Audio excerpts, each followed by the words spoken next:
国际上紧继续来关心中东的战事。伊朗上新的消息，因的国家安全首长甲准军事部队指挥官拢遭受到以色列空袭，已经宣告死亡。以色列军方是表示讲，针对伊朗领导该站的攻击，是无咧甲你看好日子的。بنده خدا به خدا پیوست. ارواح طیبه شهدا، روح مطهر عبد صالح خدا شهید.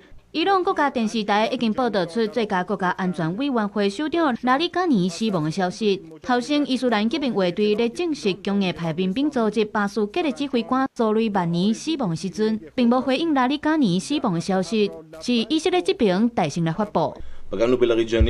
המנהיג בפועל של איראן。迎接破处的传统新年陆陆续续，以色列的总理纳坦雅俄发布影片，向伊朗的人民发声，讲这是自由之年甲新的开始。纳坦雅俄过去就常常安尼做，将伊朗的民众当作甲伊一国的共款反对新权的政体。In the past 24 hours, we knocked out 2 of the terrorist chieftains.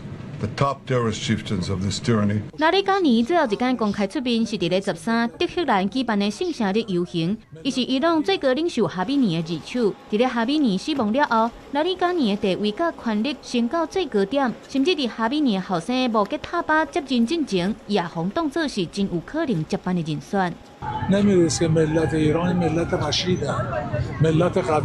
拉里加尼传出死亡的消息，德黑兰也拄啊经过一暝轰炸。拉里加尼的官方社群媒体是打出一张伊亲手写的字条啊，向一个月去互美国的唱水男拍电去的伊朗顺风男罹难的士兵来致敬。另外，估计有上百万的成员，常常互调动去镇压反对派受革命卫队控制的民兵组织巴苏吉，因的指挥官苏雷曼尼也已经死亡，涉入伊朗政权内部镇压能力。讲新闻，吴文玲编译。